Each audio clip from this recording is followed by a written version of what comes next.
There is a truth so radical that most turn away before truly hearing it. This truth does not require belief in distant powers or external saviors. It demands recognition of something already present, already complete, already divine within every human being. In the lessons learned from reading the works of Neville Goddard, this truth appears repeatedly with unwavering clarity. Consciousness itself is the only God there is. Yet knowing this intellectually and living as though it were true are worlds apart. How many wake each morning feeling powerless, waiting for life to grant permission? How many bow to circumstances as though they were ultimate authority? The tragedy is not that divinity is hidden. The tragedy is that it stands fully revealed, yet ignored. Every moment offers the choice to recognize what one truly is, or to continue playing the role of victim to a world that has no power except the power given to it.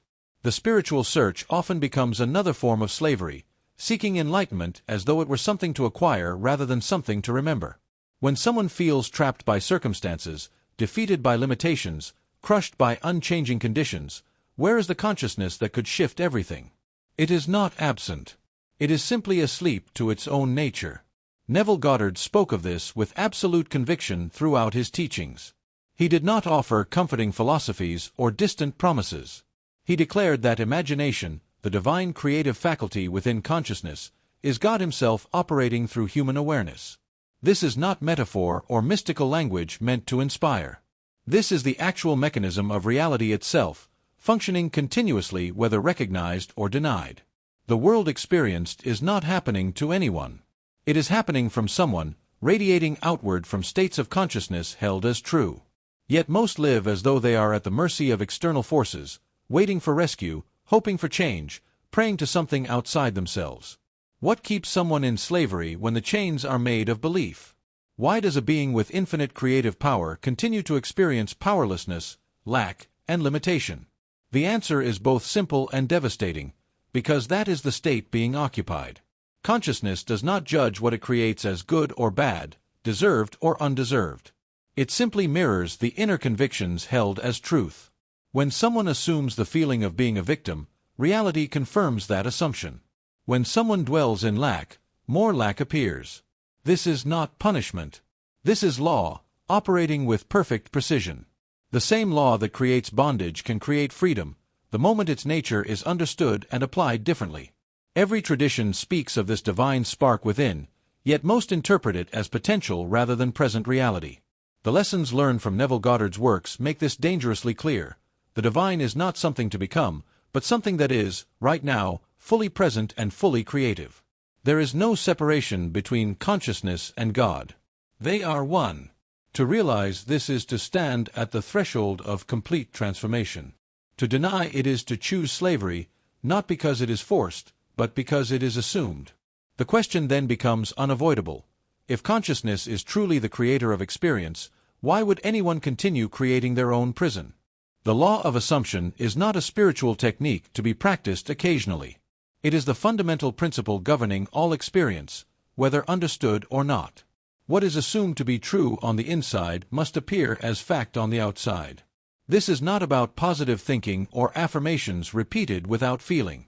This is about the state of consciousness someone inhabits, the identity they wear like clothing, the sense of self they carry into every moment. When a person assumes they are powerless, the world arranges itself to prove that assumption correct. When they assume they are divine creators, reality must conform to that inner conviction as well. Most people live backward, believing that external circumstances must change before internal feelings can shift. They wait for the job, the relationship, the money, the healing, believing these will bring the feeling of fulfillment.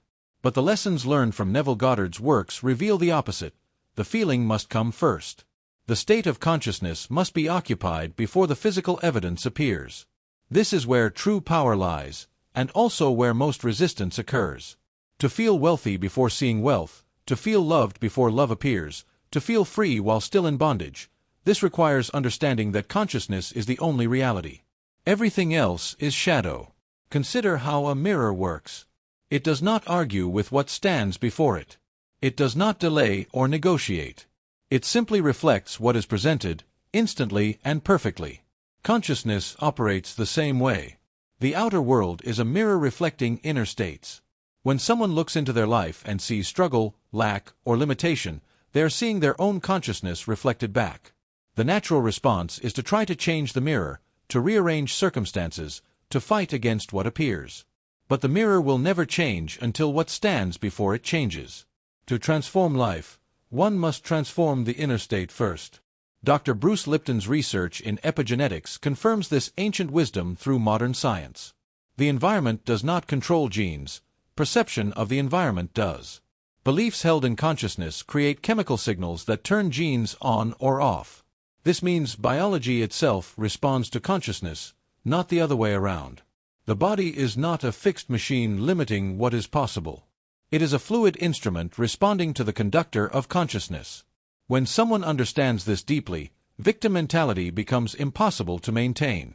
How can anyone remain powerless when their own awareness is directing the orchestra of their entire existence? Yet the habit of slavery runs deep. It feels safer to blame circumstances than to accept responsibility for creating them. It feels more comfortable to believe in limitation than to claim divine creative authority. This is where the choice becomes conscious. Every moment presents the same question. Will consciousness be used deliberately, or will it be left on autopilot, repeating old patterns and producing the same unwanted results? The power has never been absent. The divinity has never been lost. What has been missing is the recognition, the acceptance, the bold assumption of what one truly is. And that assumption, once firmly established, changes everything. The concept of being made in the image of God appears throughout Scripture, yet few pause to consider what this truly means. In Genesis chapter 1, versicle 27, the text declares that humanity was created in the divine image and likeness. Not partially, not potentially, not someday in the future. Already complete, already whole, already possessing the same creative nature as the source itself. When examined through the lessons learned from reading Neville Goddard's works, this verse stops being religious poetry and becomes operational instruction. The image and likeness refer to consciousness, imagination, and the power to create through inner states. To be created in God's image means to possess the same creative faculty. God imagines, and worlds appear. Humanity imagines, and personal reality forms. The mechanism is identical because the nature is identical. Yet most have been taught to see themselves as separate, limited, unworthy, needing permission from external authorities to access what is already their birthright. This separation is the root of all suffering. It is the original forgetting, the fundamental error that produces every form of bondage. When someone believes they are separate from creative power, they must beg, hope, wait, and struggle. When they remember they are that power itself, everything shifts. Imagine a wave forgetting it is made of ocean. The wave looks at the vast sea and feels small, temporary, powerless. It crashes against the shore, dissolves, and disappears, never realizing it was never separate from the infinite water surrounding it. Humanity does the same. Consciousness identifies with the temporary form, the body, the personality, the circumstances, and forgets it is the infinite awareness wearing these forms temporarily. The wave is ocean experiencing itself as wave. The individual is God experiencing itself as individual. Neither is separate. Neither is less than the whole. The only difference is recognition. What happens when this recognition dawns? When someone truly understands they are not a limited human seeking God, but God experiencing limitation through human perspective. Everything that felt impossible becomes inevitable. Every prayer becomes an inner shift rather than an outer plea. Every desire becomes a state to occupy rather than a future to chase. The lessons learned from Neville Goddard's works emphasize this relentlessly. Assume the feeling of the wish fulfilled. Not because it tricks the universe into giving something, but because the feeling is the creative power itself, molding reality from the inside out. Joe Dispenza's work on neuroplasticity shows how sustained emotional states rewire the brain and body. When someone lives in stress and survival, certain neural pathways strengthen while others weaken. When they shift into elevated emotions like gratitude, love, and wholeness, entirely different circuits activate. This is not just mental wellness. This is biological proof that consciousness shapes matter. The divine power within is not mystical and untouchable. It is immediate, present, and responsive. Yet most remain slaves to old emotional patterns, wondering why life never changes. The chains are made of repeated thoughts and feelings, held so long they feel like identity itself. But they are not. They are simply habits, and habits can be broken the moment a new state is claimed. Understanding that one is divine in nature is revolutionary, but living from that understanding is where transformation occurs. The shift from knowing to being requires more than intellectual agreement. It requires the willingness to abandon victim consciousness completely, to stop giving reality to external conditions, to cease granting power to the past. When someone decides to live as the creator rather than the created, every circumstance becomes raw material for transformation. The job that disappeared becomes the opening for something greater. The relationship that ended becomes the space for self-love to emerge. Nothing is against anyone when consciousness is recognized as the only creative force. Responsibility becomes unavoidable in this awakening. Not the guilt-laden responsibility taught by religion or society, but the empowering recognition that every experience originates from within. If someone feels trapped, they have assumed bondage. If they feel free, they have assumed liberation. There is no exception to this law. It operates in every life, in every moment, without bias or mercy. This can feel crushing at first, because it removes all excuses. But it is also the most liberating truth imaginable. If consciousness creates everything, then consciousness can change everything. No external permission is required. No waiting is necessary. The power is already present, already active, already creating. Consider the person who spends years waiting for an opportunity that never comes. They apply, they hope, they pray, yet nothing shifts. From the outside, it appears the world is withholding what they desire. But from the lessons learned from Neville Goddard's works, the truth is simpler. They are living in the state of waiting and wanting. That state produces more waiting, more wanting, because consciousness always manifests its own image. The moment they shift into the state of already having, of feeling the fulfillment now, the outer world must rearrange itself to match. This is not wishful thinking. This is metaphysical law, as reliable as gravity. Another example appears in healing. Someone suffers from a chronic condition, seeking solutions from every external source. They try treatments, change diets, consult specialists, yet the condition persists. What if the condition is the outer picture of an inner state? What if the body is expressing what consciousness believes to be true? The lessons learned from reading Neville Goddard's works suggest that healing begins when the inner state shifts to wholeness. Not hoping for wholeness. Not imagining it might come someday. But occupying the feeling of perfect health right now, regardless of present symptoms. The body, being subordinate to consciousness, must eventually conform to the new state assumed. This is where the teaching becomes dangerous to every comfortable belief. It strips away the safety of blame and the comfort of victimhood. It demands that each person stand in their creative authority, claiming full responsibility for the reality they experience. How many are willing to admit they have been creating their own suffering through unconscious assumption? How many will stop pointing to circumstances and start examining the state they inhabit? The divine power within does not judge these questions. It simply waits, ready to create whatever is assumed, whether freedom or bondage. The choice has always been internal. The power has always been present. What remains is the decision to use it consciously. The awakening to divine nature does not make life easier in the conventional sense. It makes life truthful. Every pretense falls away. Every excuse dissolves. What remains is pure creative authority and the responsibility that comes with it. This is not the burden of guilt, but the freedom of knowing that nothing external has ultimate power. The boss who seems controlling, the economy that appears limiting, the body that feels broken, all of these are effects, not causes. They are the outer crust of inner states solidified into form. When the inner state changes, the outer crust must crack and reform around the new assumption. There is a profound loneliness that can arise in this recognition. Most people around someone who awakens will still live as victims, still blame circumstances, still wait for the world to change before they feel differently. The one who understands consciousness as creative power can no longer participate in that collective agreement. They see through the illusion, and once seen, it cannot be unseen. This does not make them superior. It makes them responsible. Every complaint becomes a prayer for more of what is being complained about. Every statement of lack becomes a command to consciousness to produce more lack. Speech itself becomes creative, because it reveals and reinforces the state being occupied. Imagine a theater where one actor suddenly realizes they are not the character in the script, but the director, the writer, and the stage itself. Every other actor continues playing their role, believing the drama is real and unchangeable. The awakened one can no longer lose themselves in the plot. They see the whole production as something they are creating, moment by moment, through the states they assume. This does not mean they withdraw from life. It means they engage with life from a completely different position, not as victim to the script, but as author of it.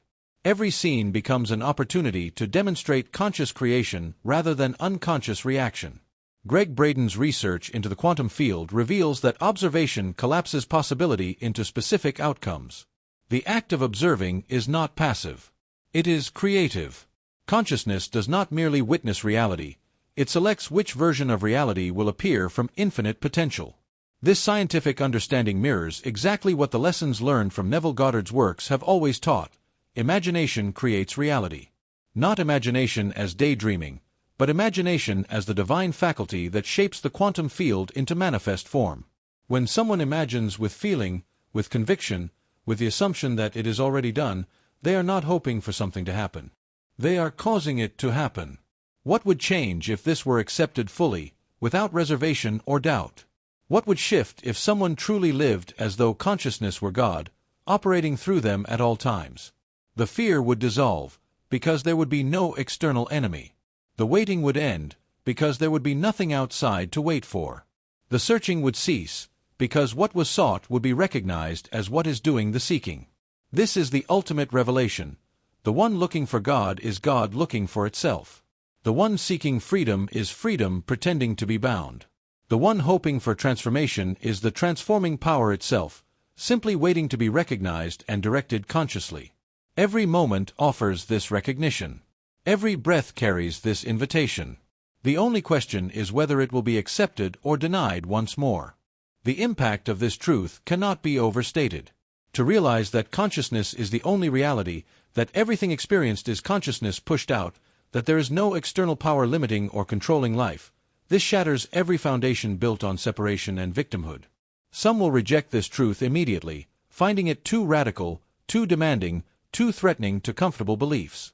Others will feel it as the deepest recognition, the answer they have been seeking without knowing the question. Either way, once heard, it cannot be fully forgotten. It plants a seed that will grow in its own time, cracking through layers of conditioning until the full recognition blooms. Consider a seed buried in dark soil. For weeks, nothing visible happens. The seed appears dormant, unchanged, perhaps even dead. But beneath the surface, roots are spreading, drawing nourishment, preparing for emergence. Then one day, a green shoot breaks through the earth, reaching toward light. The seed has become something entirely new, yet it was always carrying that potential within itself.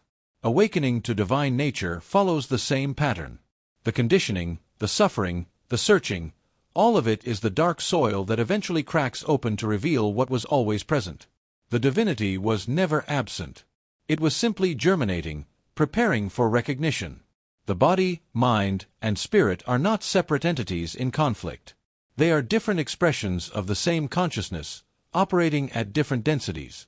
The body is consciousness slowed down into visible form. The mind is consciousness organizing itself into thought. The spirit is consciousness recognizing its own infinite nature. When these three align around a single assumption, manifestation becomes inevitable.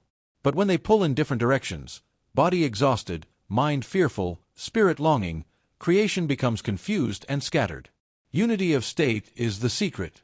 When consciousness occupies a single feeling completely, every level of being moves in the same direction. This is the invitation that stands before every person in every moment, to stop living as a fragmented being subject to external forces, and to begin living as the unified creative power that has always been present. It is not about becoming something new. It is about dropping what was never true. The slave identity, the victim consciousness, the belief in limitation, these are costumes worn so long they feel like skin. But they are not. Beneath them is the untouched divine nature, waiting patiently to be recognized and lived from. No ritual can grant this. No teacher can give it. It can only be claimed, assumed, and embodied by the one who is ready to stop being a slave. What does it feel like to live as God in human form? Not arrogant, not separate, but deeply humble in the recognition that the same infinite power moves through all things. It feels like coming home after a long exile. It feels like exhaling after holding breath for years. It feels like the end of searching and the beginning of creating. From this place, life becomes art. Circumstances become clay. Every moment becomes a choice to either create consciously or fall back into unconscious patterns. The power does not go away when ignored. It simply creates by default, repeating old assumptions until a new one is chosen. The time has come to choose deliberately, to assume divinity not as blasphemy but as birthright, and to let that assumption reshape everything. To bring this recognition into practical experience, a simple yet profound practice reveals the power immediately. Find a quiet moment where interruption is unlikely. Sit comfortably, close the eyes, and allow the breath to slow naturally. Then, bring to mind a specific situation where the feeling of limitation has been assumed. Perhaps a relationship that feels stuck, a financial pressure that seems overwhelming, or a health concern that dominates thoughts. Instead of analyzing or fixing it, shift attention to the divine nature within consciousness itself. Feel the presence of infinite creative power that has never been absent. Let the awareness rest there completely, without forcing or straining. Now, from this place of divine recognition, imagine the desired state as already fulfilled. See the relationship harmonious, the finances abundant, the health restored, not as future possibilities, but as present realities. Dwell in the feeling of it being done, complete, perfect. Let this feeling fill the body, mind, and awareness completely. Remain in this state for as long as comfortable, then release it with gratitude, knowing consciousness has received the new assumption and will now manifest its image. As this practice is repeated, something extraordinary occurs. The old patterns weaken, not because they are fought against, but because they are no longer occupied. The new state, being divine consciousness itself, carries authority that overrides every previous limitation. This is not technique for its own sake. It is the recognition that imagination is God creating through human awareness. Each time the practice is done, the conviction grows stronger, the feeling more natural, the manifestation more inevitable. Life begins to flow from divine assumption rather than human struggle. Those who discover this truth often find themselves wanting to share it with others who suffer in the same way. If this message resonates deeply, consider subscribing to the channel and turning on notifications. Every video explores these profound teachings, offering fresh insights that build upon each other. Share this with someone who needs to remember their divine nature. Their freedom might depend on hearing this now. What if the slavery that has felt so real was never anything more than a forgotten identity? What if the powerlessness was always an illusion maintained by unconscious assumption? The final revelation from Neville Goddard's teachings stands as both warning and promise. Assuming the feeling of the wish fulfilled is living as God would live through human form. This is not blasphemy. This is truth. The divine creator within has been waiting patiently, creating whatever was assumed, whether bondage or freedom. Now, with recognition restored, consciousness returns to its natural throne.